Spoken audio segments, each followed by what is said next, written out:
श्री पतंजलि महामुनये नमः. आपण आता अपरिग्रह या 5व्या आणि अंतिम यमाचा विचार करणार आहोत. अपरिग्रह म्हणजे काय तर परिग्रह नसणं. अपरिग्रहाचं लक्षण करताना भोजवृत्ती मध्ये असं म्हटलंय, अपरिग्रहो भोग साधनानाम अनंगीकारः. भोग साधनं जी आहेत त्यांचा अंगीकार न करणं.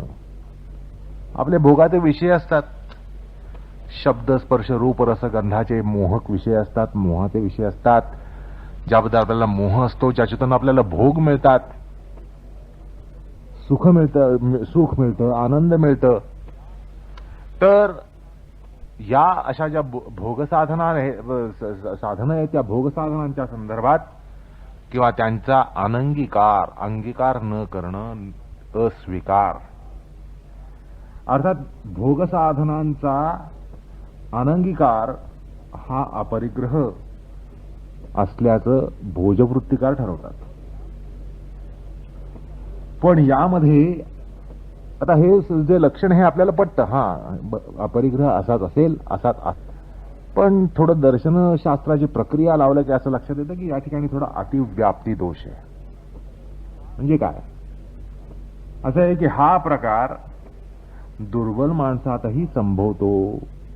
जो आर्थिकदृष्ट्या दुर्बल आहे, शारीरिकदृष्ट्या दुर्बल आहे, मानसिकदृष्ट्या दुर्बल आहे, अशा दुर्बल माणसाच्या बाबतीत सुद्धा असा प्रकार संभवतो की तो सुद्धा भोग साधनांचा अंगीकार करत नाही, बास म्हणतो, मला नको म्हणतो. त्यामुळे हा अनंगीकाराचा प्रकार कसा असावा याबद्दल थोडा निर्देश व्हायला पाहिजे. त्यामुळे आपण भाष्याकडे जर वळलं, योग भाष्याकडे जर वळलो तर असं लक्षात येतं, विषयाणाम अर्जन रक्षण क्षय संग हिंसा दोष दर्शनात अस्वीकरणम अपरिग्रह. फार सुंदर लक्षण करतात. विषयाणाम अर्जन रक्षण क्षय संग हिंसा दोष दर्शनात अस्वीकरणम अपरिग्रह.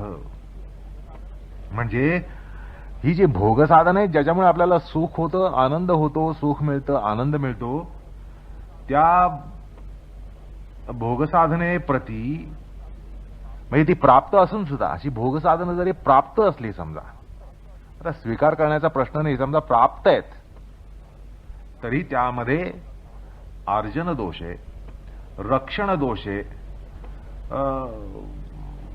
आणि तसंच क्षय दोष आहे, संग दोष आहे, हिंसा दोष आहे. असं पाहून, असं दोषदर्शन करून घेऊन की याद्वारा काय होतं की यामध्ये बाबा अर्जन दोष आहे, की या गोष्टींसाठी काहीतरी अर्जन करावं लागतं, पैसा अडका संपत्ती मिळवावी लागते म्हणजे भोगसाधनं मिळतात. त्यासाठी आटापिटा करावा लागतो जीवनात. आजचा माणूस जर पाहिला ना तर तो भोगसाधनांसाठीच राबतो. भोग राबत नसेल तर वाममार्गानं का होईना पैसा तो कमवत असला, ऐशारामातून कमवत असला तरी त्याच्यामध्ये काही व्याप असतात, मानसिक ताणतणाव असतात.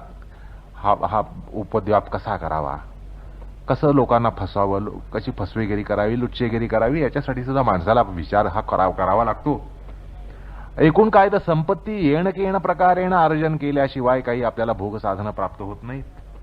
बरं, तशी प्राप्त झाली तरी त्यांचं रक्षण करावं लागतं. आज जे मिळतंय ते उद्याही मिळावं, किमान पक्षी ते आपल्याला तेवढं मिळावं किंवा त्यापेक्षा जास्त मिळालं तर चांगली गोष्ट आहे. पण असं आहे की त्या गोष्टींचं रक्षण करावं लागतं, भोगसाधनांचं रक्षण करावं लागतं. घरदार, गाड्या यांचं रक्षण करावं लागतं. मेंटेनन्स हा जो भाग आहे तो या ठिकाणी लक्षात घेतला पाहिजे. तसंच क्षयदोष आहे. भोगसाधनांना क्षयदोष आहे, ते दिवसेंदिवस कमी होत जातात. वस्तू जुन्या होतात. तसंच संगदोष आहे. आपल्याला या विषयांची जर ओढ लागली तर आपल्याला एक संग प्राप्त होतो. तसंच त्यासाठी त्यामध्ये हिंसा असते. हिंसा कुठल्या ना कुठल्या मार्गाने त्यात हिंसा असते. आपल्याला भोगसाधन नाही मिळाली तर आपला राग येतो, क्रोध येतो. क्रोध आला की आपण चळफडतो, जळफळाट होतो, शिव्याशाप तोंडातून निघतात, दुसऱ्याचा उपमर्द करतो. म्हणजे आपल्याला एकदा विषयांची इच्छा झाली की ती प्राप्त होत नाही किंवा त्यात अडथळा येतो म्हटल्यानंतर आपण हिंसक बनतो. अशा प्रकारे दोषदर्शन असतं. म्हणजे दोष असतात, त्याचं दर्शन व्हायला पाहिजे. आणि त्या दोषदर्शन कारणानं करणम अपरिग्रह. अशा प्रकारे व्यापक अत्यंत तंतोतंत अशी व्याख्या दोष विगत दोष अशी अत्यंत परिपूर्ण व्याख्या ते करतात. आता अस्तेयाच्या विषयी विचार करताना, अस्तेय व्रताचा विचार करताना आपण पाहिलं की शास्त्रशुद्ध दानदक्षिणा घेता येते. म्हणजे अस्तेयामध्ये शास्त्रशुद्ध तृष्णाविरहित अशी दानदक्षिणा ही घेता येते. पण अपरिग्रहामध्ये तेही घेता येत नाही. कारण त्यामध्ये संगादी दोष असतात. हे तुम्हाला प्राप्त असलं ते घेणं योग्य असलं, दक्षिणा, फी, अमुक तमुक या गोष्टी जरी तुम्ही देता त्यापेक्षा, म्हणजे तुमच्या फीपेक्षा तुम्ही अनंतपटीने जरी देत असला तरी तुम्ही ती फी घेता, त्यामध्ये संगदोषे बाकीचे दोष असतात. त्यामुळे अपरिग्रहामध्ये त्याचं सुद्धा ग्रहण करता येत नाही. अपरिग्रहातून कोणतेही भोग सुटत नाहीत. मणिप्रभाकर या ठिकाणी म्हणतात, देह यात्रा अतिरिक्त भोग साधनानाम अस्वीकारहा. देह धारणेसाठी, प्राणधारणेसाठी जेवढं काय लागतं तेवढंच घ्यावं, त्या पलीकडचं सगळ्या बाबतीत अस्वीकृती ठेवावी. म्हणून ते म्हणतात देहयात्रा अतिरिक्त भोग साधनानाम अस्वीकारहा, असं ते अपरिग्रहाचं अजून स्पष्ट लक्षण करतात. आता याद्वारा असं सांगितलं जातं की देह यात्रेला, प्राणधारणेला लागणारे भोग तेवढा या ठिकाणी आहे, तेवढं घेण्यामध्ये अपरिग्रह आहे. त्यापेक्षा तुम्ही काही घ्याल तर परिग्रह, जास्त घ्याल तर परिग्रह आहे, व्रतभंग आहे. आता या अपरिग्रहाविषयी एक सौरपुराणातलं वचन स्मरतं. सौरपुराणामध्ये 12व्या अध्यायामध्ये 8वा आणि 9वा श्लोक आहे. त्यात असं म्हटलंय, द्रव्याणामपि अनादानम मद्यापि यथेच्छया अपरिग्रह इत्येक्तु योगी सिद्धस्तु साधनम. द्रव्याणामपि अनादानम यद्यपि यथेच्छया अपरिग्रह इत्येक्तु योगसिद्धस्तु साधनम. आपल्या जीवधारणेला लागतं तेवढंच घेणं, यात परिग्रह संभवत नाही, बाकी अन्यथा परिग्रह आहे. गरुड पुराणामध्ये सर्वत्यागो अपरिग्रह असं संन्यस्त वृत्तीपर लक्षण केलेलं आहे. कूर्म पुराणामध्ये म्हटलेलं मार्मिक असं जे त्या ठिकाणी उद्देश तो असा बघा तो आहे की आपत्ती काळी सुद्धा, आपत्ती विपत्ती काळी सुद्धा द्रव्याचं ग्रहण होत नाही, तो अपरिग्रह आहे. आणि तो प्रयत्नपूर्वक पाळावा असं कूर्म पुराणामध्ये सांगितलंय. अग्निपुराणामध्ये असं म्हटलंय की लोभामध्ये आहुती देऊन तिर्यक योनी मिळते. त्यामुळे कौपिनाचा आच्छादक म्हणून वापर, तेवढंच केवळ कौपिनधारक राहावं. आणि कंथा म्हणजे जाडं भरडं वस्त्र, याशिवाय अन्यांचा संग्रह करू नये. स्पष्टपणे म्हटलंय की एक कौपिन बास झालं, एक कंथा म्हणजे जाडं भरडं अंगाला वस्त्र, आणि पादुका यांच्याशिवाय कुठल्याही गोष्टीचा संग्रह करू नये. देहस्थितीला लागणाऱ्या गरजांचा सुद्धा संग्रह ठेवणं, ते गोळा करून ठेवणं, हा सुद्धा परिग्रह आहे. म्हणजे आपल्याला बाबा कंथा लागतो, जाडं भरडं वस्त्र लागतं म्हणून त्याच्या घड्याच्या घड्या घरी ठेवायच्या कपाटामध्ये, तर तो सुद्धा परिग्रह आहे. म्हणजे तुम्हाला एखादी गोष्ट आवश्यक असेल जीवनावश्यक असेल तर त्याचाही घरी संग्रह करून ठेवणं हा परिग्रहच आहे. अर्थात पराकाष्ठेचं अपरिग्रह अशा संन्यस्त वृत्तीत असतं. परिग्रहाची वृत्ती जाण्यासाठी आणि अपरिग्रहाची वृत्ती बांधण्यासाठी भाष्यकारांनी जे दर्शनार्थ घटक सांगितले ते खरे म्हणजे चिंतनीय आहेत. त्यांचा आपण जरा विचार करायला पाहिजे. आता परिग्रह वृत्ती जर आपल्यामध्ये असेल, म्हणजे वस्तू गोळा करण्याची वृत्ती असेल, त्यांचा साठा करण्याची वृत्ती असेल, साठेमारी ज्याला म्हणतात, तर माणसाला हवेचे वाटणारे विषय अमर्याद आहेत आणि त्या सगळ्यांच्या अर्जनासाठी जे वित्त लागतं ते कमवण्यासाठी दिवसाचे 24 तास सुद्धा अपुरे पडतात. आज हे आपल्याला लक्षात येतं की आपल्या इच्छा आकांक्षा पुऱ्या करण्यासाठी आपल्याला पैसा अपुरा पडतो आणि दिवसाचे 24 तास जरी आपण खपलो, त्यासाठी उद्योग केला, उपद्व्याप केला, तरी आपल्याला मिळणारे पैसे काही पर्याप्त नाहीत, कारण आपल्या इच्छा आकांक्षा अमर्याद आहेत. जीवन हे अर्थ आणि अर्थव्यय आणि भोग यामध्येच व्यतीत होतं. अर्थार्जन, अर्थव्यय आणि भोग यामध्येच ते व्यतीत होत असतं. सरळ मार्गानं अर्थसंचय करून परिग्रह पोसायचा, म्हणजे अत्यंत सरळ मार्गानं पैसा कमवायचा, धर्मीय मार्गानं पैसा कमवायचा, असं जर ठरवलं तरीही त्यामध्ये अर्जनायास दिसतात. अर्जन करण्यासाठी आयास हे दिसतातच. भोगसाधनांचं रक्षण करावं लागतं पुन्हा, आणि पुन्हा भोगसाधनांमध्ये क्षय हा संभवतोच. डेप्रिसिएशन ज्याला म्हणतात, हे डेप्रिसिएशन असतंच. पुन्हा संगदोष सवय लागते आपल्याला, आणि प्रत्येक भोगामागे हिंसा ही संभवतेच. पूर्वी भाष्यकारांनी हे तुम्हाला वाटत असेल की हे का असं का हिंसा संभवतेच असं का म्हटलेलं आहे, तर थोडं अहिंसेच्या विवरणाकडे वळा. त्या ठिकाणी भाष्यकारांनी स्पष्ट आपल्याला सांगितलंय, किंबहुना पूर्वी म्हणजे 15व्या सूत्राच्या भाष्यामध्ये परिणामताप संस्कार दुःखही गुणवृत्ती विरोधाच्य दुःखम एव सर्व विवेकिनः या प्रसंगी आपल्याला अत्यंत परिणामकारकतेनं बुद्धीला पटण्यासारखं भाष्यकारांनी सांगितलंय. त्याचं विस्मरण झालं असेल म्हणून तुम्हाला या ठिकाणी असं वाटेल की परिग्रहामध्ये हिंसादोष कुठे आला. त्या ठिकाणी भाष्यकारांनी आपल्याला सांगितलंय, नानुपहत्य भूतानि उपभोग संभवती इति हिंसा कृतो अस्ति शारीर कर्माचयः. कुठलाही उपभोग हिंसेशिवाय संभवत नाही, आणि म्हणून हिंसाकृत असा शारीर कर्माशय असतोच. अहो, तुम्ही नुसता श्वास घ्यायचा म्हटला तरी अनेक दृष्टी ठेवली तर आपल्याला लक्षात येतं की त्याच्यामध्ये हिंसा ही संभवतेच. बर, ती हिंसा करायची नाही म्हणाल तरी हिंसा संभवतेच. तुम्ही स्वतः गतप्राण व्हाल.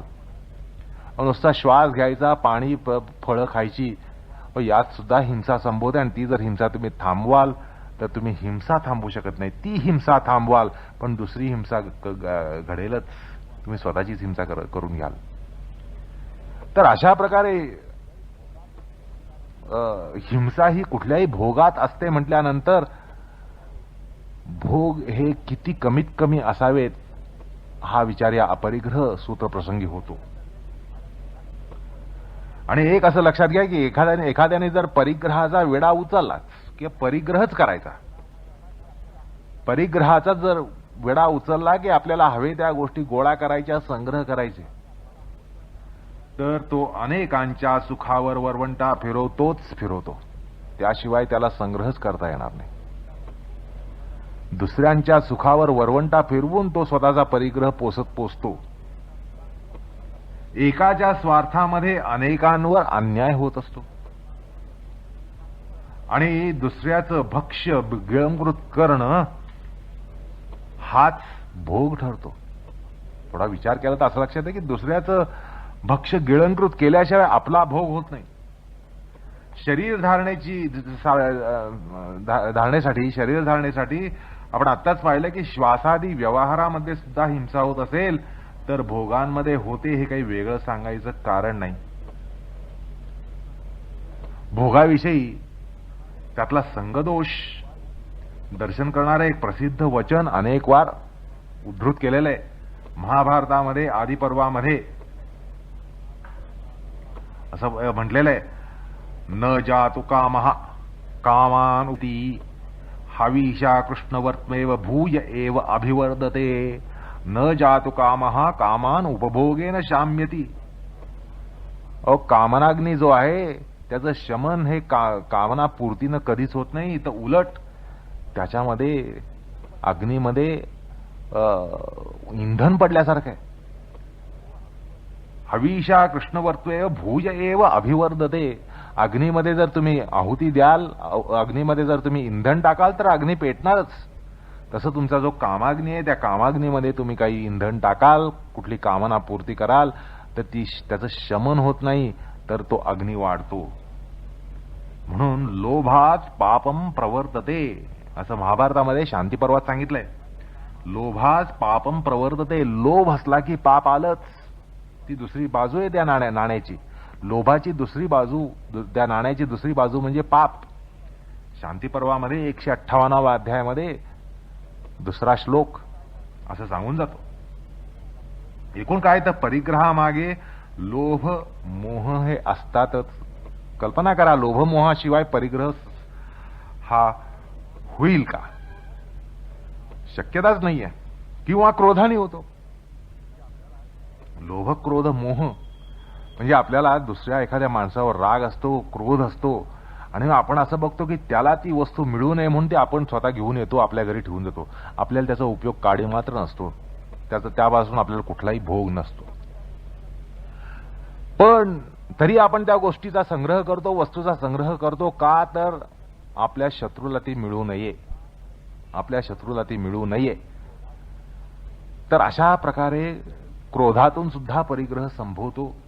पण मुख्यतः परिग्रहामागे लोभ आणि मोह हे फार तीव्र असतात. आणि हे लोभ आणि मोह असे आहेत की हे माणसाला अंध करतात, विवेकाची वाफ करतात आणि काही वेळेला असंभवनीय भोगाचा मोह सुद्धा होतो. आणि या कविवर्णनामध्ये काव्य मात्र नसून शाश्वत ऐतिहासिक पुरावा आहे. आलं का लक्षात? असंभवनीय भोगाचा सुद्धा मोह होतो आणि ह्यात कविवर्णन नाहीये, यात शाश्वतवाद आहे, शाश्वत ऐतिहासिक पुरावे आलायत. महाभारतकार म्हणतात, वनपर्वामध्ये म्हणतात, 17व्या अध्यायामध्ये 5व्या श्लोकामध्ये म्हणतात, असंभवे हेममयस्य जंतोः तथापि रामो लुलुभे मृगाय प्राय समासन्न पराभवानां धियो विपर्यस्तरः भवन्ति.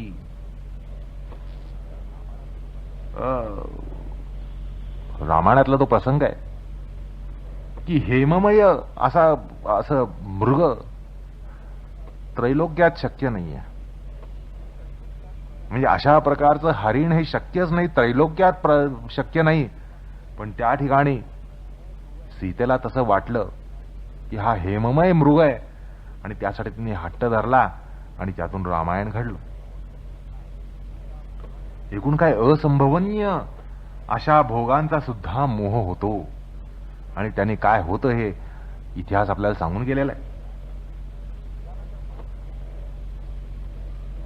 त्यानंतर पापकर्म सुद्धा लोभमूलक असतात असा सिद्धांत भारतकार सांगतात.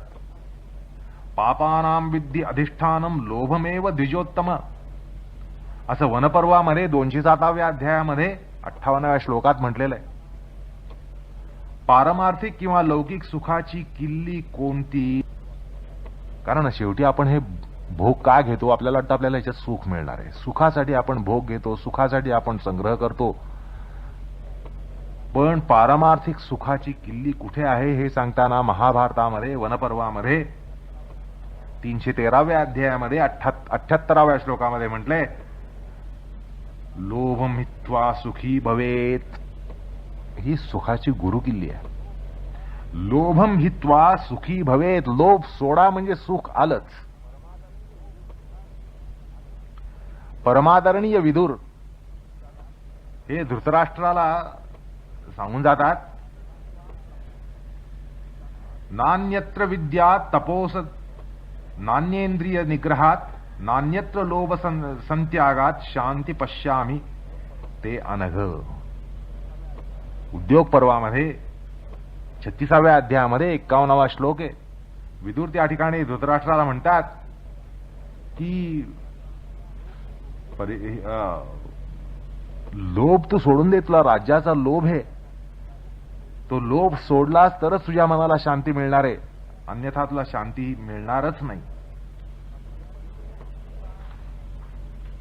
असो तर परिग्रह वृत्तीचा स्थेय वृत्तीशी थोडा संबंध दाखवताना भागवतामध्ये नारद युधिष्ठिराला म्हणतात,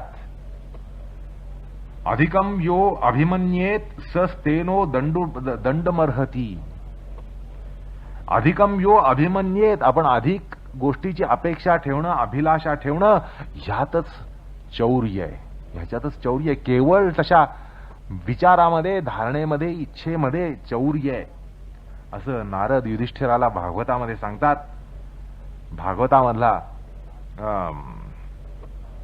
भागवतामध्ये 7, 14, 8 फार मार्मिक विधान आहे. अधिकम यो अभिमन्येत स स्तेनो दंडमर्हती. तो दंडाला पात्र आहे, शिक्षेला पात्र आहे. अर्थात अधिक अभिलाषा पूर्त करणारा चोर असून तो दंडाला पात्र आहे. आणि अपरिग्रहाची व्याख्या काय, तर त्याच ठिकाणी त्याच्याच अलीकडच्या श्लोकात त्यांनी सांगितलंय, यावत ब्रियेत जठरम तावत स्वत्वम हि देहिनम. आपलं पोट भरलं की त्या पोटचा कुठलाही घास हा परिग्रहाचा आहे. भागवतातच अवधूतोपाख्यान म्हणून एक प्रसिद्ध उपाख्यान आहे. अपरिग्रहाचा त्या ठिकाणी महिमा सांगितलेला आहे. 11वा स्कंध, भागवतातला 11वा स्कंध 9वा अध्याय 1ला श्लोक त्या ठिकाणी, परिग्रहो हि दुःखाय यत्प्रियतम नृणाम अनंतम सुखमाप्नोति तद्विद्वान यस्त्व किंचन. अवधूत दत्तात्रय म्हणतात, माणसाला ज्या प्रियतम वस्तू असतात त्यांचा तो संग्रह करू लागतो, तेच दुःखाचं कारण आहे. यामागचं मनोविज्ञान, वास्तविकता लक्षात घ्या की ज्या वस्तू माणसाला प्रियतम असतात त्यांचा तो संग्रह करू लागतो आणि तेच दुःखाचं कारण असतं. जो विद्वान असतो तो हे हेरतो आणि अकिंचन वृत्तीनं राहतो आणि तोच अनंत सुखप्रद पोचतो.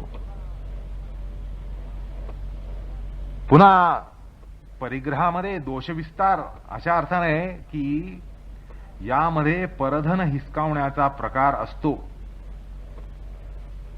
सुसंस्कृत मनुष्य आणि त्याचा आजचा ज्याला सिव्हिल लॉ म्हणतात, तर त्यानुसार हा अपहार नसला, म्हणजे सिव्हिल लॉ नुसार जरी अपहार नसला तरी ज्याला इकॉलॉजी म्हणतात त्यानुसार तो परभोज्य अपहार करतो. परिग्रहामध्ये परभोज्याचा अपहार असतो. दुसऱ्याच्या भोज्याचा अपहार हा परिग्रहामध्ये असतो. अर्थात आपण वर पाहिलं, हा प्रकार पाहिला की त्यात दुसऱ्याच्या इच्छा आकांक्षांवर वरवंटा फिरवल्याशिवाय आपल्या इच्छा पुऱ्या होत नाहीत, आपला परिग्रह पुरा होत नाही. भागवतातलंही वचन पाहिलं की स्तेनो भवेत असं म्हटलं, त्याला आणि अर्थात आपल्या दंडविधानामध्ये तो गुन्हा ठरला. दुसऱ्याच्या भोज्याचा अपहार हा परिग्रहामध्ये असतो. अर्थात आपण वर पाहिलं, हा प्रकार पाहिला की त्यात दुसऱ्याच्या इच्छा आकांक्षांवर वरवंटा फिरवल्याशिवाय आपल्या इच्छा पुऱ्या होत नाहीत, आपला परिग्रह पुरा होत नाही. भागवतातलंही वचन पाहिलं की स्तेनो भवेत असं म्हटलं, त्याला चोर ठरवलं. आणि अर्थात आपल्या दंडविधानामध्ये तो गुन्हा ठरला. आज तो गुन्हा ठरणार नाही कदाचित, पण इकॉलॉजी ज्याला म्हणतात त्या इकॉलॉजीनुसार ते चौर्य आहे. भागवतामध्ये दंडविधानामध्ये आजच्या तुलनेनं सूक्ष्म दृष्टी आणि न्यायशीलता आणि मानवता या तिन्ही गोष्टी असलं. आजच्या दंडविधानामध्ये ते असतंच असं म्हणता येत नाही, बऱ्याच वेळा ते नसतं. पण त्या ठिकाणी सूक्ष्म दृष्टी, न्यायशीलता आणि मानवता या तिन्ही त्या आपल्या पारंपरिक दंडविधानात असलेलं आपल्याला त्याचं उदाहरण भागवतामध्ये दिसतं. अशा कारणानं परिग्रहामध्ये स्थेय येत असल्यानं परिग्रहाद्वारा अस्तेय सुद्धा भंग होत असतं. परिग्रहाद्वारा अस्तेय व्रताचा सुद्धा भंग होतो. म्हणजे अस्तेय पाळायचं असेल तर अपरिग्रह पाळणं अपरिहार्य आहे. आता परिग्रह थोडा जर विचार केला तर असं लक्षात येतं की ऐंद्रिय लौलोप्यानं परिग्रह संभवत असतो. कारण परिग्रह हा लोभ आणि मोहजन्य असतो असं आपण पाहिलं, शास्त्रांनी आपल्याला सांगितलं.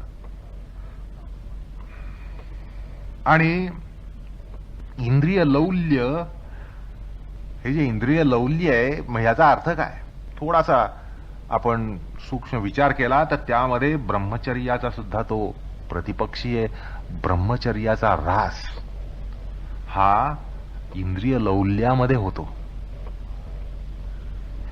आणि अर्थात ब्रह्मचर्य व्रतप्रसंगी आपण तो विचार केला की इंद्रिय लौल्य हे अब्रह्मचर्य आहे. त्यामुळे परिग्रह करण्यानं केवळ अपरिग्रह भंग होत नाही, तर परिग्रह करण्यानं ब्रह्मचर्याचा सुद्धा भंग होतो, अस्तेयाचा सुद्धा भंग होतो, अहिंसेचा सुद्धा भंग होतो. पुन्हा परिग्रहामध्ये उपभोग क्षमता वाढवली जाते. अशा अतिरिक्त भोग ग्रहणामध्ये कोणीतरी वंचित होतोच, म्हणजे हिंसा आलीच. ज्याला इकॉलॉजिकल इम्बॅलन्स असं आज म्हटलं जातं, तो भाग अपरिग्रह पालनानं संपू शकतो किंवा संपतो. तो एकच मार्ग आहे. इकॉलॉजिकल बॅलन्स म्हणून आज जी ओरड आहे त्याच्यावर जर काय उपाय असेल तर अपरिग्रह हाच उपाय आहे. त्यामुळे अपरिग्रह हा जो 5वा यम आहे हा भंग होण्यानं, यात भ्रष्ट होण्यानं हिंसा होते, स्थेय होतं, अब्रह्मचर्य संभवतं असं आपल्याला लक्षात येतं. तसंच अपहरणामध्ये या ठिकाणी आपण पाहिलं की अपहरण आहे. या ठिकाणी आपण अपहरण करतो, दुसऱ्याच्या वस्तूवर आपण अधिकार घेतो, दुसऱ्याची वस्तू आपण गोळा करतो. आपण गोळा करतो म्हणजे दुसऱ्याला वंचित करतो, दुसऱ्याला वंचित करतो म्हणजे दुसऱ्याच्या वस्तूपासून दुसऱ्याला वंचित करतो. यात अनृताचा व्यापार आलाच, अनृत संभवलंच. अशा प्रकारे सत्यव्रताचा सुद्धा भंग परिग्रहानं होतो. हा भाग अपरिग्रहाच्या संदर्भात लक्षात घ्या. एरवी आपल्याला कळतं की बाबा अहिंसा फार महत्वाची आहे, अहिंसा परमो धर्म. सत्याच्या बाबतीतही आपल्याला पडतं, ब्रह्मचर्याच्या बाबतीतही आपल्याला पडतं, पण अस्तेच्या बाबतीत आपल्याला तेवढं पडत नाही. आपल्याला एक अशी आपल्यामध्ये चुकीची धारणा आहे की अस्तेय काय तुम्ही आम्ही सगळे पाळतोच, सुसंस्कृत माणसं स्थेय काही करत नाही, चोरी काही करत नाही. आपण त्या अस्तेय प्रसंगात तो विचार केलाच. त्यामुळे अस्तेय याबद्दल थोडासा साधक हा प्रमाद करतो. म्हणजे त्याला त्याचं पालन हे काही तेवढं अवघड वाटत नाही किंवा त्याचा भंग होतो असंही त्याला दिसत नाही. ब्रह्मचर्याचा भंग त्याला लगेच दिसतो, वरच्यावर दिसतो. अहिंसेचा भंग त्याला वरच्यावर दिसतो, सत्याचा भंग त्याला वरचेवर दिसतो. आणि म्हणून त्याला असं वाटतं की अहिंसा, सत्य आणि ब्रह्मचर्य ही फार महत्वाचे यम आहेत. ह्यांचं पालन करण्यामध्ये आपण तत्पर पाहिजे. आणि तितकं तत्पर आपण अस्तेयाच्या बाबतीत असायचं कारण नाही, आणि त्याहीपेक्षा कमी तत्पर आपण अपरिग्रहाच्या बाबतीत असू शकतो, असं हे वाटतं. हा भ्रम आहे. हा भ्रम आहे, कारण परिग्रहामध्ये आपण आत्ताच पाहिलं की थोडा सूक्ष्म विचार केला की परिग्रहामध्ये हिंसा आहे, असत्य आहे, अब्रह्मचर्य आहे आणि स्थेय आहे. त्यामुळे या ठिकाणी प्रमाद करणं हे फार धोकादायक आहे योगसाधकाच्या दृष्टिकोनातून. एकंदरीत परिग्रहामुळे अहिंसा, सत्य, अस्तेय, ब्रह्मचर्य यांच्यापासून भ्रष्ट व्हावं लागतं आणि पुन्हा दंडापूप न्यायानं अपरिग्रहातूनही आपण भ्रष्ट होतो. म्हणजे अपरिग्रह भ्रष्ट झालो तर 4ही यम भ्रष्ट झालो असं नाही, तर 5ही यम भ्रष्ट झालो. अपरिग्रह अंशमात्रतेनं साधला.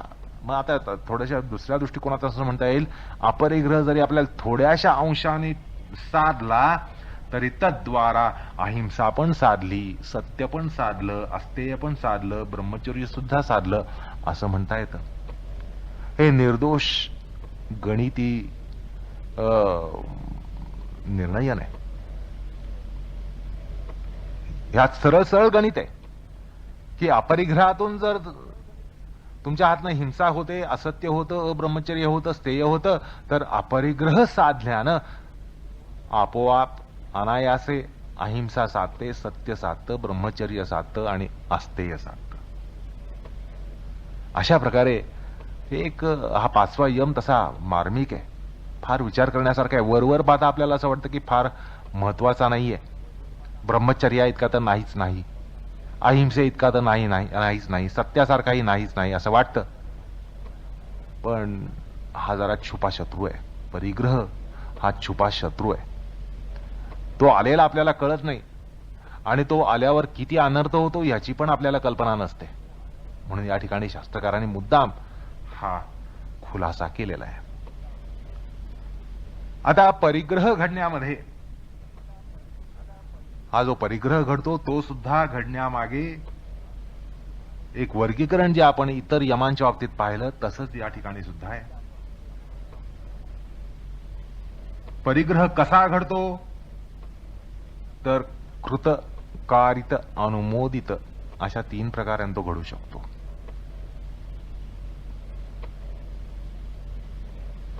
त्यामुळे तसं आपल्याला परीक्षण करता येतं की अपरिग्रह कशाद्वारा घडला. त्यानंतर अपरिग्रह का घडला तर लोभपूर्वक, मोहपूर्वक, क्रोधपूर्वक असा तो घडला.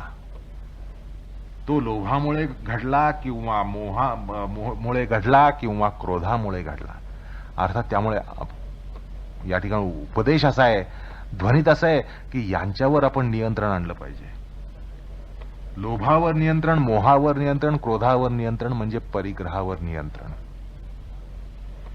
पर पुन्हा हा जो अपरिग्रह आहे, परिग्रह जो आहे तो परिग्रह 3 स्तरांचा असतो, मृदू, मध्य, अधिमात्र. म्हणजे व्रतभंगाची तीव्रता ही मृदू असेल किंवा मध्य असेल किंवा अधिमात्र असेल, हाही विचार आपण करायला पाहिजे. म्हणजे आपल्याला परिग्रहाचं विश्लेषण हे मांडता येतं, परिग्रहाचं वर्गीकरण हे मांडून त्याचं परीक्षण हे करता येत असतं. अपरिग्रह बांधणं, अपरिग्रह हे हा जो यम आहे ते तो प्रकार आपल्यामध्ये बांधणं म्हणजे केवळ हटवादीपणे परिग्रह वृत्तीची मुस्कडदाबी करणं असा नसून वैराग्य बांधण्याचा तो प्रकार जो आहे तोच आहे. म्हणजे हट्टाने आपल्याला काही अपरिग्रह पाळता येत नाही. हट्टाग्रह, दुराग्रहाने तो पाळता येत नाही. वैराग्यासाठी जे लागतं तेच अपरिग्रहासाठी लागतं. अपरिग्रहामध्ये परवस्तूबद्दल निस्पृह राहणं असा अर्थ अत्यंत मर्यादित आहे असं म्हणावं लागतं. ही निस्पृहता केवळ शारीरिक मानसिक इतक्याच दर्जाची नसते, तर ती त्यापेक्षा अत्यंत अमर्यादित असते. कारण अपरिग्रहाच्या सिद्धीचा विचार केला तर निस्पृहता वैराग्य या पुढे कल्पना ओढता येत नाही. म्हणजे आपल्याला अपरिग्रह बांधला तर फार फार किती त्याला ताणता येईल त्याच्या फळाला, त्याच्या सिद्धीला, किंवा वैराग्य त्याला बांधलं तो परमहंस श्रेणीचा संन्यासी झाला, संन्यस्त वृत्ती आली. वैराग्याच्या पलीकडे आपल्याला अपरिग्रह काही ओढता येत नाही. पण एकूण हे अपरिग्रहाचं मनोविज्ञानच फार वेगळं आहे. आणि हे केव्हा लक्षात येईल तर ज्या वेळेला आपण अपरिग्रहाच्या फळाकडे बघू. सूत्रकारांनी अपरिग्रहाचं फळ सांगितलंय. हो, अपरिग्रहाचं फळ फार तर आपल्या कल्पनेने आपण किती काढलं असतं, किंवा वैराग्य जमतं, वैराग्य जमलं की मन शांत होतं, मन शांत झालं की स्थिर होतं, मन स्थिर झालं की समाधी लागते. एवढंच आपल्याला त्याचं फळ हे काढता आलं असतं. पण सूत्रकारांना अपरिग्रहानं अजून काही सांगायचंय, आणि ते अपरिग्रहापेक्षाही अधिक सांगायचंय. अपरिग्रहामध्ये अपरिग्रहापेक्षा जास्त सांगायचंय. म्हणजे अहिंसा म्हणजे अहिंसा, सत्य म्हणजे असत्य म्हणजे जे सत्य नाही ते असत्य. पण अहिंसेचा जो प्रकार आहे, हिंसा नाही ती अहिंसा, असं काही आपल्याला म्हणता येत नाही. केवळ हिंसा न करणं ही अहिंसा नाहीये. अहिंसा हा एक वेगळा स्वभाव आहे. अहिंसा ही एक वृत्ती आहे. म्हणून या ठिकाणी ज्याला नेगेटिव्ह प्रिफिक्स म्हणतात, नकारार्थक या ठिकाणी जो प्रत्यय लागलेला आधी अहिंसा, तसाच तो स्थेयाला लागलेला आहे. केवळ स्थेयत्व नसणं, चोरी न करणं म्हणजे किंबहुना हा अपरिग्रह हा अपरिग्रहापेक्षाही वेगळा आहे किंवा जास्त आहे. हे रहस्य आजवर कुठल्याही समीक्षकाने उघडलेलं नाहीये. अपरिग्रह हा अपरिग्रहापेक्षाही श्रेष्ठ आहे, मोठा आहे, वेगळा आहे. यामागे रहस्य आहे. सूत्रकारांनी अपरिग्रहाच्या स्थैर्याचा प्रकार सांगितलाय, आणि त्यात असं सांगितलंय की अपरिग्रह स्थैर्यानं सांप्रतच्या जन्माविषयीच्या कारणांचं, तसंच पूर्वांत जन्माविषयींच्या कारणाचं आणि अपरांत जन्मांच्या कारणाचं ज्ञान होतं असं म्हटलंय. आता काय संबंध आहे सांगा? एखाद्याने अपरिग्रह वृत्ती बाणवली, असंग्रह वृत्ती बाणवली, संग्रह करत नाही, अत्यंत निर्मळ अंतःकरणाचा, संन्यस्त वृत्तीचा, असा त्याग वृत्तीचा माणूस असेल तर आपण म्हणतो हा अपरिग्रहाचा पुतळा आहे. पण तसं नाहीये. कारण अपरिग्रह हे जे योग्याचं व्रत आहे त्याने काय सिद्ध होतं तर सूत्रकार शास्त्रकार काहीतरी विपरीत सांगतात असं वाटतं, भयंकर सांगतात असं वाटतं. आता काय संबंध आहे? अपरिग्रह सिद्धीने पूर्वजन्मांचं कारण कळतं, सांप्रतच्या जन्माचं कारण कळतं आणि अपरांत जन्मांचं कारण कळतं. आता ह्याचा आणि अपरिग्रहाचा काय संबंध आहे? अर्थात हा एक विचार स्वतंत्र सूत्रामध्ये प्रस्तुत आहे. त्या ठिकाणी त्याचा विचार केला गेलेला आहे. हा एक अत्यंत रहस्यात्मक भाग आहे. तुम्ही एक क्षणभर विचार करा की अपरिग्रहाची सिद्धी किंवा त्याची फलश्रुती अशी कशी असेल की जन्म कथंता संबोध, हा आपला जन्म का झाला, का होत गेला, का होणार आहे, ह्याचं ज्ञान होतं म्हणतात. आता काय संबंध आहे अपरिग्रहाचा आणि या सिद्धीचा? पण शास्त्रकारांनी तो प्रकार सांगितलाय. अर्थात त्यांना फार मोठं रहस्य यात सांगायचं आहे. अर्थात तो एक स्वतंत्र सूत्राचा भाग आहे, विचार आहे. त्यामुळे त्याचा विचार या ठिकाणी करावा असा मोह होतोय, कारण त्याशिवाय अपरिग्रहाची निश्चित कल्पना येणार नाही. पण तो एक स्वतंत्र सूत्राचा विचार आहे म्हणून तो नंतरच करावा असंही वाटतं. थोडी द्विधा मनस्थिती निर्माण होते. आत्ता सांगावं का नंतर सांगावं. पण तो रहस्यात्मक भाग आहे आणि फार विस्तृत असा तो भाग आहे. त्यामुळे तो आपण या ठिकाणी स्थगित करूया. फक्त अपरिग्रहाच्या सूत्राचा विचार आपण संपवला असला तरी अपरिग्रहाचा विचार संपला नाही. बरंच काहीतरी शिल्लक आहे असं सांगून थोडंसं अर्धवट विवरण या ठिकाणी करून संपवावं लागतं. कारण खरोखर अपरिग्रह हे काय आहे हा प्रकार त्या सिद्धीचा विचार केल्याशिवाय आपल्याला कळणार नाही. आणि आता सांगितल्याप्रमाणे आपल्याला अर्थोअर्थी संबंध वाटत नाही अपरिग्रहाचा आणि त्याच्या सिद्धीचा. अपरिग्रहाचा त्याच्या सिद्धीशी काही संबंध असेल आपल्याला अर्थोअर्थी वाटत नाही. त्यामुळे त्या एकूण सिद्धीचा विचार करताना अपरिग्रह कशा प्रकारचा असतो, योग्याचा अपरिग्रह कशा प्रकारचा असतो आणि धर्मीय मार्गावरचा जो माणूस असतो, सात्विक वृत्तीचा माणूस असतो, संग्रह न करण्याची वृत्ती ज्याच्यामध्ये असते त्याचा अपरिग्रह वेगळा. लक्षात. आचार नीती संपन्न माणूस असा जो सात्विक माणूस आहे तो जो अपरिग्रह पाळतो तो अपरिग्रह पाळण्याचा प्रकार हा वेगळा आहे, योग्याचा वेगळा आहे असं या ठिकाणी सांगावंसं वाटतं. एकूण काय तर अपरिग्रह या ठिकाणी सूत्रविचार न संपवत आहोत. अर्थात स्वतंत्र सूत्र आहे आणि विस्तृत असा तो प्रकार असल्यामुळे आपण त्यावेळेला तो करणार आहोत. तर या ठिकाणी आपण थोडासा बेचैनीनी अपरिग्रह सूत्र विचार संपवत आहोत.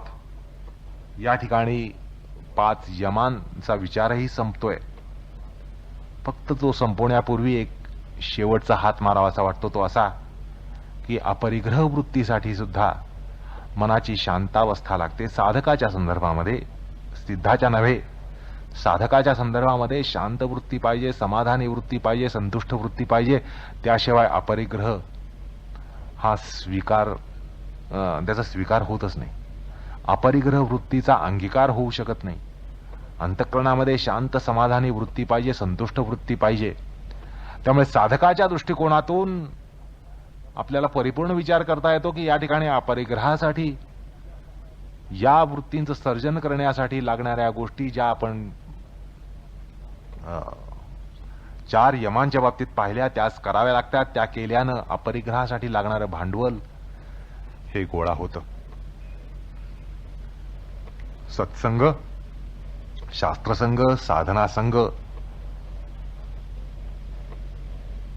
योगाची साधना, आसन, प्राणायाम, जप, ध्यान, धारणा, आहार, विहार, आचार, विचार, ह्या सगळ्या गोष्टी अपरिग्रहाला लागणारे ज्याला कॉम्पोनेंट्स म्हणतात ते साधकाला मिळवून देतात. अपरिग्रहासाठी लागणारं भांडवल जे आहे ते उभं करतात. तर साधकाच्या संदर्भामध्ये विचार करायचा म्हणजे अपरिग्रहाचा विचार या ठिकाणी असा पूर्ण होऊ शकतो, परिपूर्ण होऊ शकतो. फक्त अपरिग्रह हा जो यम आहे त्याचा विचार पूर्ण होत नाही असा तुम्हाला आता सांगितलं. सिद्धाच्या बाबतीत अपरिग्रह काय करत असतो हा प्रश्न शिल्लक राहतोच.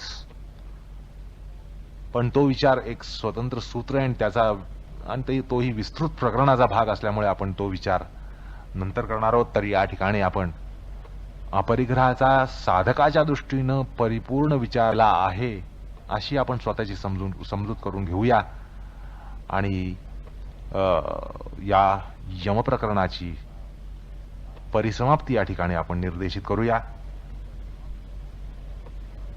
यानंतर आपण आता जो या 5 यमांच्या संदर्भात अणुव्रत, महाव्रत प्रकार पाहिला त्याबद्दल खुलासा सूत्रकार करणार आहेत. तर यमपंचक संपलं तरी यमाचा विचार अजून संपलेला नाहीये. यम हे 2 स्तरावर पाळले जातात असं आपण पाहिलं, अणुव्रत आणि महाव्रत. तर त्याचा विचार यानंतर 31व्या सूत्रामध्ये, पुढल्या सूत्रामध्ये होणार आहे. तर तो विचार आपण यानंतर करणार आहोत. तुम्हा आम्हा साधकांचं अणुव्रत, त्याचे वेगवेगळे स्तर जे असतील ते स्तर ते आपल्याला अत्यंत महत्वाचे आहेत. आणि तसंच एक शास्त्रीय ज्ञान म्हणून महाव्रत हा काय प्रकार असतो तोही प्रकार आपण पुढल्या सूत्रामध्ये समजून घेणार आहोत. आणि तो भाग समजून घेण्याचं कारण असं की तुम्ही असं म्हणाल कशाला पाहिजे आपल्याला, साधकाच्या अवस्थेमध्ये जे हवे ते आम्हाला सांगा. तर तसं नाही. तर या यमपंचकाची जर स्थिती व्हायची असेल तर ती महाव्रताने होते, अणुव्रताने नव्हे. आणि महाव्रतानं ती ज्यावेळेला सिद्धी होते त्यावेळेला त्याची जी काही फलश्रुती असते ती फलश्रुती जर आपण समजून घेतली तर साधकाच्या दृष्टिकोनातून सुद्धा त्यात महत्वाचा भाग हा की आपल्या व्रतपालनाची दिशा काय आहे, कशी असावी याबद्दलचं निश्चित दिग्दर्शन मिळतं. अहिंसा का पाळावी आणि कशी पाळावी आणि त्याचे सुकाणू हे कसे असावेत ह्याचं फार महत्वाचं दिग्दर्शन महाव्रताच्या संदर्भात होत असतं. त्यामुळे महाव्रताचा केवळ आपण तात्विक जरी अभ्यास केला तरी आपल्या अभ्यास घटकांना त्याचा फार महत्वाचा योगदानाचा भाग त्या ठिकाणी आपल्याला मिळतो. म्हणजे आपल्या व्रतपालनाची दिशा त्याला त्याचं दिग्दर्शन हे होत असतं. त्यामुळे तो जरी तात्विक भाग असला तरी त्याच्यातून आपल्याला मार्गदर्शन हे भरपूर मिळणार आहे. तर यानंतर नियमांगाकडे वळण्यापूर्वी एक उपप्रकरण सूत्रकाराने उभं केलेलं आहे. तर त्याचा विचार आपण करणार आहोत. अणुव्रत आणि महाव्रत यांचा एक तौलनिक अभ्यास, मुख्यतः महाव्रताचं लक्षण त्या ठिकाणी दिलेलं आहे, त्याच्यावरून अणुव्रताची आपण संकल्पना समजून घेणार आहोत. म्हणजे आपल्याला कुठे सुरुवात करता येईल हा विचार आपल्याला करता येतो. नंतर आपल्या साधनेची दिशा कशी असावी त्याबद्दलचंही दिग्दर्शन त्या ठिकाणी मिळू शकतं. तर अशा पहिल्या अष्टांगातल्या पहिल्या अंगाचा यमाचा विचार हा त्या ठिकाणी कदाचित पूर्ततेला जाईल. कारण त्यांच्या पालनेची दिशा, त्याचं तात्विक विवेचन हे त्या ठिकाणी होईल. तो विचार आपण करणार आहोत, पण तो पुढल्या प्रसंगामध्ये. कृष्णार्पणमस्तु.